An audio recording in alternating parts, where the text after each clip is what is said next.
Está começando mais um Roundtable. Seja muito bem-vindo. Bom dia, boa tarde, boa noite, independente do horário. Eu desejo que você esteja bem. Que bom que você está aqui, porque hoje a gente vai discutir algo muito importante, muito legal, que é a ressaca do hype da IA. Passou? Não passou não, né? Está aí. Estamos na ressaca do hype. As coisas baixaram, agora a gente pode ver de forma mais Cristalina. Cristalina. Podemos ver de forma mais clara o que realmente a IA pode agregar de valor para nós. Isso é uma discussão muito importante e fique com a gente, tá? Não esqueça de compartilhar, curtir, comentar aqui as suas dúvidas, suas opiniões sobre os temas. Junto comigo está o Everton Marques, nosso AWS Solution Architect.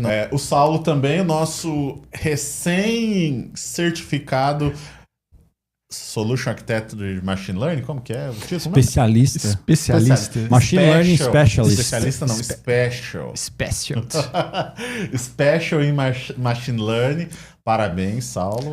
Não é uma certificação simples, já vi muita gente falando que é bem complicada. Então, parabéns. E é a pessoa mais credenciada daqui que está na mesa para falar sobre o tema. Então, e aí, Everton? Passamos a hype ou não? É complicado esse assunto porque um ano atrás as empresas, né, chegavam com um projeto que elas nem sabiam o que queriam. Né? Muitas das vezes o cliente chegava, cara, eu quero colocar IA para poder acelerar meu negócio. Ele chegava assim e falava, quero IA. Eu quero IA, se vira aí, me entrega IA. Isso, e isso aí, de certa forma, trazia um risco para o projeto muito grande de se ele vai virar a longo prazo ou não, né? E teve uma disrupção ao longo do passar dos anos, a evolução dos LLMs, que deu uma maturidade maior para o mercado também, para o entendimento dos CEOs, para o entendimento quem trabalha, quem está no dia a dia, né, operando as IAs. E no hype não passou não, tá? Só está aumentando, no meu ponto de vista. Uma boa visão, um bom contraponto. E é tão legal essa questão que você trouxe das empresas, muitas vezes, quererem projetos de IA só pelo selo IA, mais como um discurso comercial do que propriamente uma entrega. Uma vez teve um caso de um cliente que nos procurou falando que queria montar um chat GPT. Pois é. Mas como você quer montar um chat? Não, eu quero igualzinho, tá lá. Mas você quer desenvolver um LLM, uma plataforma? Tudo? Sim, eu quero fazer isso. Beleza, ok. Qual que é o seu budget? R$200. Não, teve aquele caso do cliente também, né? Muito interessante e engraçado do cenário que ele queria prever o mercado financeiro. Queria prever a volatilidade das ações, né? Dos ativos lá. Que a IA pudesse prever isso, né? Imagina, então, meio real. Você prevê Ibovespa, índice Ibovespa, Dow Jones, dólar, eu não ia vender isso pra ninguém, ia ficar pra mim. Com certeza. Ia acabar a especulação. Ia acabar. Nossa, cara, que é isso. Então, muitas vezes, realmente tinha essas coisas muito fora da realidade do que realmente... E aqui tem um outro ponto. Não é do que a IA pode fazer, é do que um LLM pode fazer. Que, né, esse hype de 2 anos para cá veio com IA generativa. A gente já trabalhava com Machine Learning. E as pessoas não conseguiram, uma boa parte, compreender o que é um LLM e o que é IA. Como que um LLM está neste contexto de IA, que é um tema mais genérico. Mas é a melhor pessoa para falar disso. Saulo, e aí? Estamos na hype, passando a hype ou a hype aumentando como o Everton? Não, eu acho que a hype ainda permanece sim. O que está aí de ressaca é como utilizar a IA. Ela aparece para nós como um bloco mágico. Então, todo mundo acredita que vai conseguir fazer automações incríveis ali com a IA. Você pode até conseguir, mas a facilidade que a IA trouxe de acesso a um usuário comum e as facilidades e a prontidão com que ela responde perguntas complexas, relativamente complexas, isso trouxe essa hype mais alta, onde as pessoas criam uma expectativa muito alta que elas vão conseguir solucionar problemas dentro das empresas delas com automações e que isso será feito de um viés muito facilitador na implantação. Porém, não. Essa ressaca que a gente pode acrescentar aí ao assunto fica por essa complexidade de você implementar a sua automação. Então, alguns clientes, quando eles descobrem que eles precisam fazer um trabalho mais extenso, que eles precisam tratar os dados deles, que eles precisam de um mínimo de arquitetura, principalmente na parte de engenharia de dados, é onde mora um pouco da frustração desses clientes. Onde eles anseiam por uma solução rápida, porque a IA ela traz isso, nessa visão das pessoas, e muitas das vezes o que a gente tem que fazer é esse trabalho quase que psicológico. Você, olha, não é muito bem por aí. A gente pode chegar no resultado que você almeja, mas isso aí vai ter um ônus muito maior do que se espera. É um desenvolvimento, às vezes, semelhante ao desenvolvimento de software.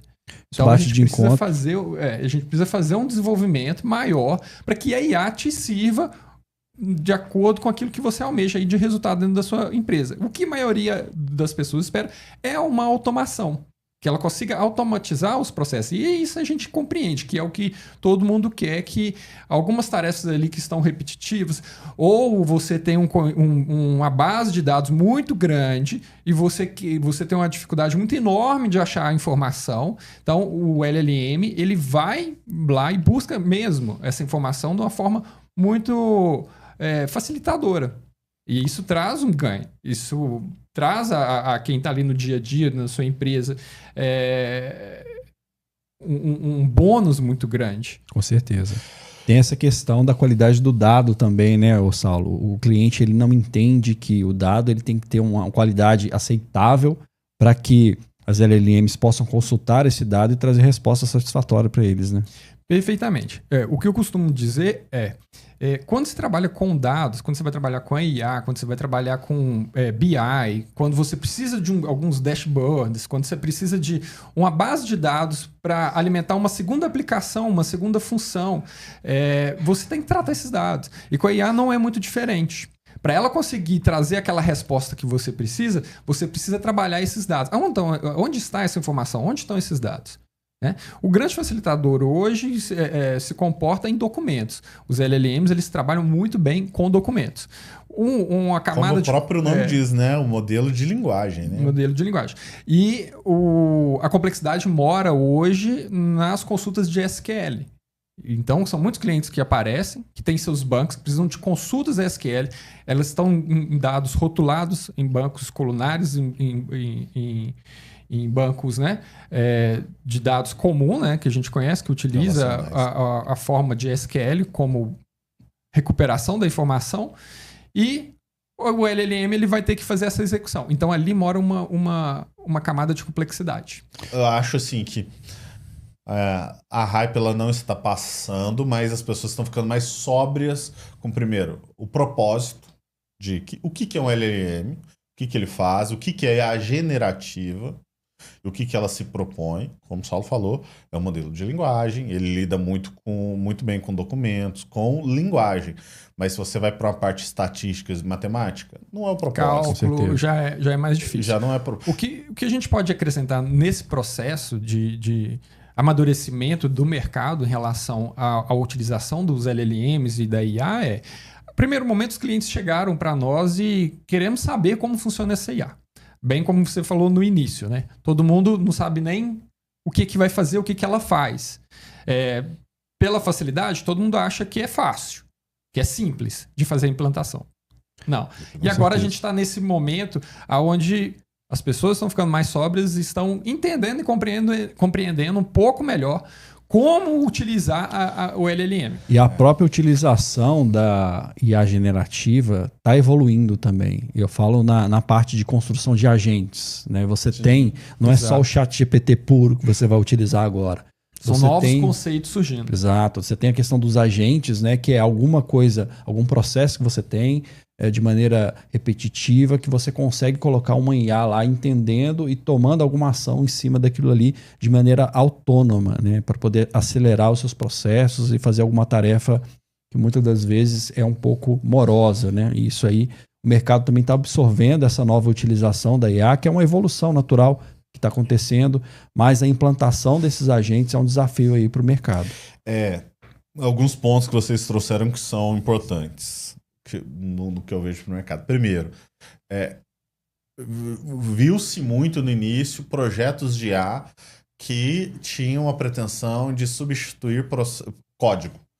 Projetos que deveriam ser desenvolvidos códigos estruturados de forma tradicional, o que é uma forma menos eficiente e mais cara de resolver, do ponto de vista operacional. Sim. Talvez do ponto de vista de construção do produto seja mais simples, mas do ponto de vista operacional vai ser mais caro, menos eficiente e você vai ter mais dificuldade de garantir o padrão de entrega.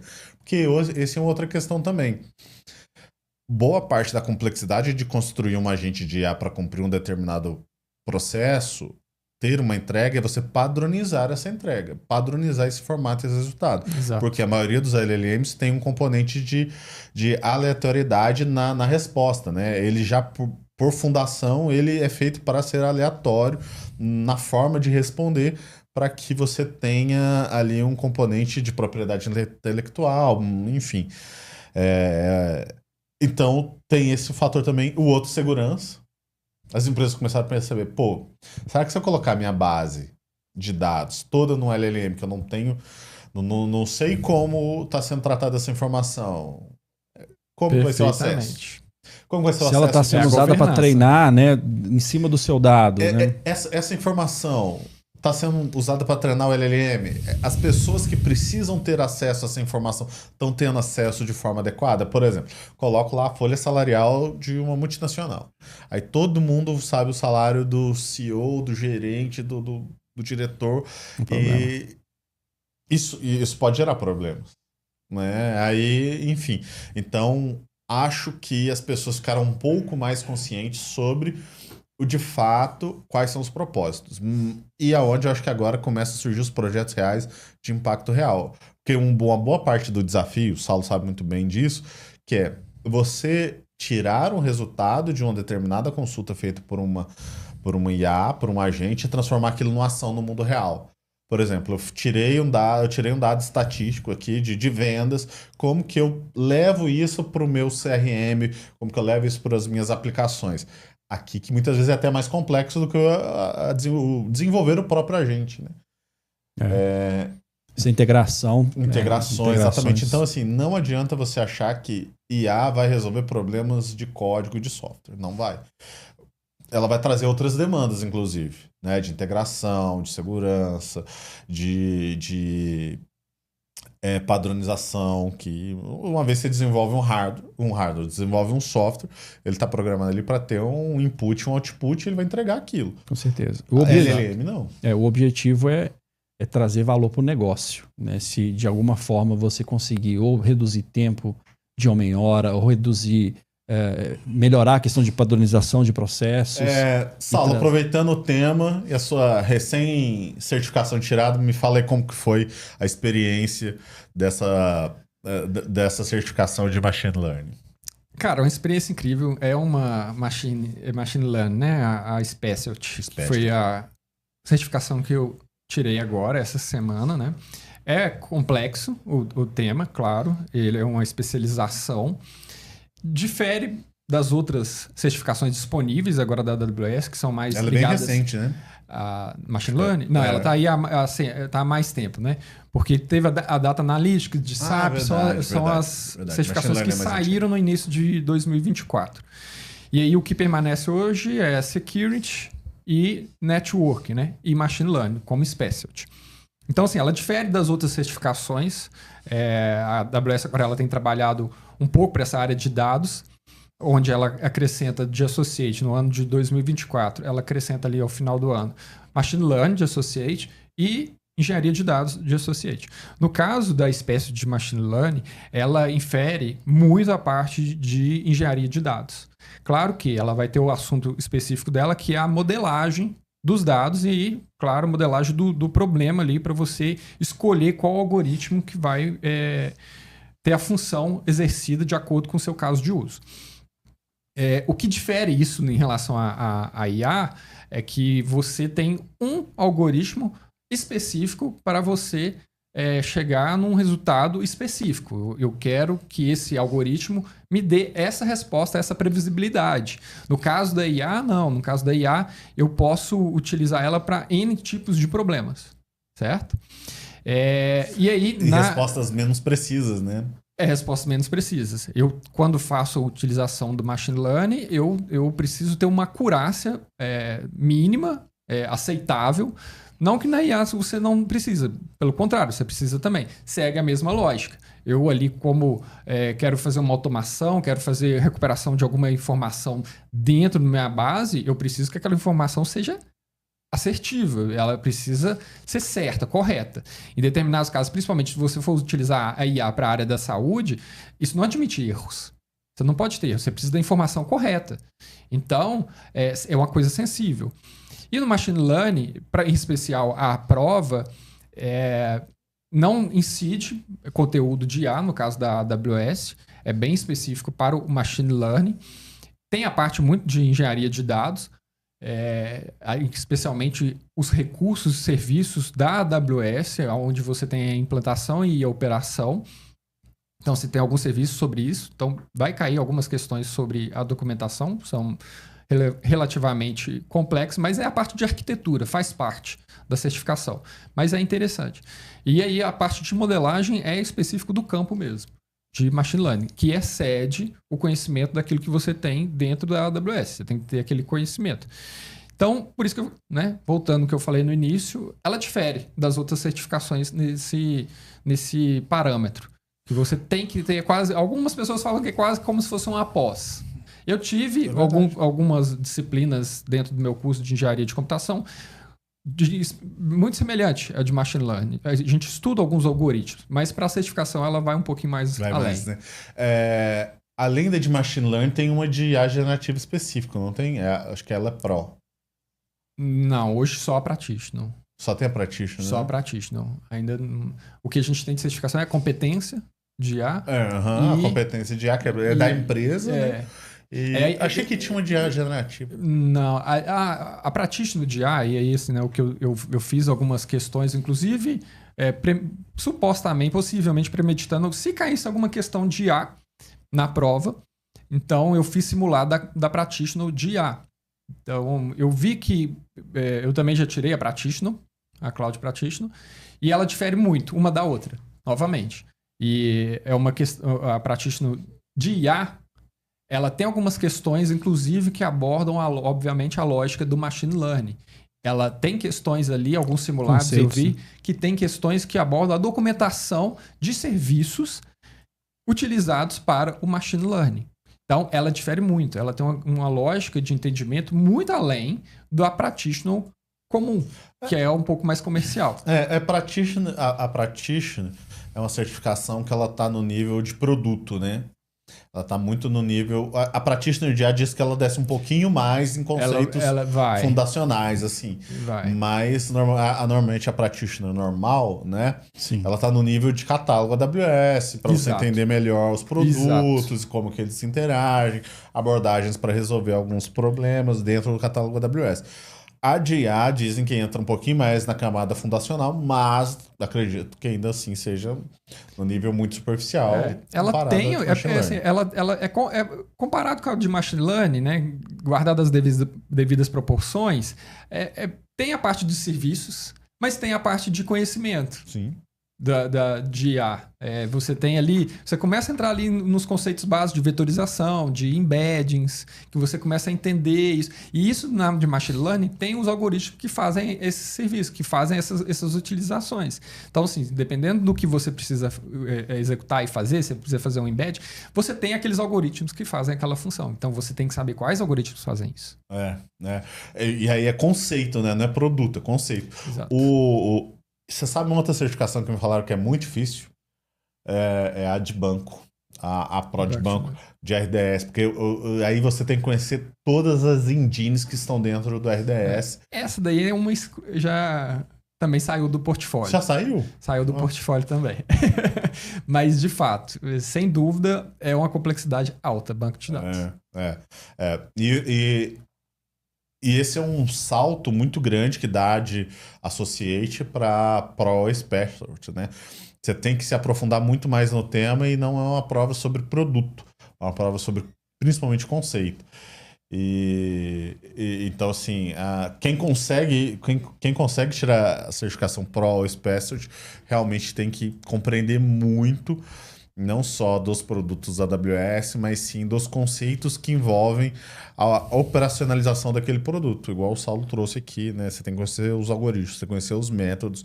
Machine Learning, assim, do ponto de vista de construção da solução, né? Do produto ali, é bem mais complexo do que você desenvolver um agente de IA.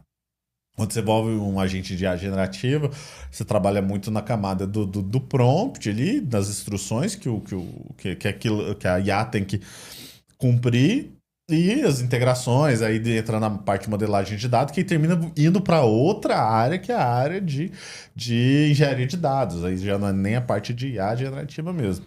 Exato. Então, engenharia de dados sempre presente. Não. Engenharia de dados, assim, na minha opinião, engenheiro de dados hoje é a peça mais importante para desenvolver produtos de IA que façam sentido de fato, corroborando o que você disse.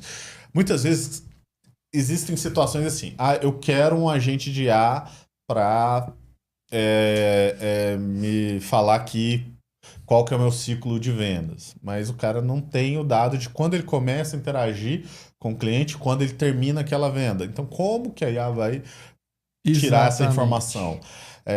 Então ele percebe que, ele não tem o quê? Dado, ele não tem, e às vezes até ele tem, mas está numa outra plataforma que está usando uma outra estrutura. Então você tem que vir unir essas coisas para que você dê sentido nela. E aí entra o quê? Engenharia de dados, de unir essas informações e colocá-las de forma que façam sentido ali para que você tire informação. Uma diferença que eu acho, assim, para quem não entende bem a diferença de IA generativa para machine learning, são duas abordagens de IA, por exemplo, machine learning, você pode desenvolver um modelo para, por exemplo, identificar indício de uma determinada comorbidade em um conjunto de exames. Você vai treinar aquele algoritmo e ele vai pegar ali os laudos dos médicos, vai entender aquele laudo e vai identificar a probabilidade de você ter um determinado tipo de comorbidade. Pode colocar numa escala probabilística ou binária, né? Sim ou não. Exato. IA generativa, ela vai ser muito boa para quê? Para ler o laudo. Se você quer dizer, eu quero ler um laudo de um exame tal, eu quero que você me explique esse laudo. Aí ela vai fazer bem, porque é linguagem, ela não está usando aqui, de fato, matemática para te entregar aquele output. Então essa é uma diferença que é muito significativa na hora de você resolver o problema. Qual que é o meu problema? Antes de você pensar em fazer qualquer coisa com IA, você tem que pensar, meu problema é qual? Quais são as perguntas que eu quero responder e de onde essas informações vão vir? Se essas informações são texto, eu quero só interagir com aquele texto, vou para a IA generativa. Se isso aqui tem uma camada de matemática envolvida, provavelmente você vai ter que ter, mesmo que você use IA generativa, você vai ter que ter algum machine learning ali por trás para poder trazer esse dado de uma forma mais assertiva para o modelo de LLM que você for usar. Então, hoje encerramos mais esse episódio do Roundtable. Espero que tenha sido proveitoso para você, que o conteúdo tenha sido relevante. Deixe seus comentários aqui embaixo. Deixe o seu like, compartilha com aquelas pessoas que estão passando por esse processo também de certificação, que está olhando a AWS e está querendo se especializar. O Saulo trouxe aqui alguns insights bem interessantes para você poder se preparar, entender o contexto, né, de tirar uma certificação em um nível avançado. Saulo, Everton, recados finais? Quero agradecer aí o pessoal por poder compartilhar essa conquista, né, nossa, aqui na iMaster. E tamo aí. Obrigado pela oportunidade mais uma vez de estar aqui, poder contribuir um pouquinho com o que eu tenho visto de mercado relacionado aos projetos dos clientes, né, e poder trocar essa ideia legal aí com o Saulo. Obrigado, pessoal. Obrigado, André.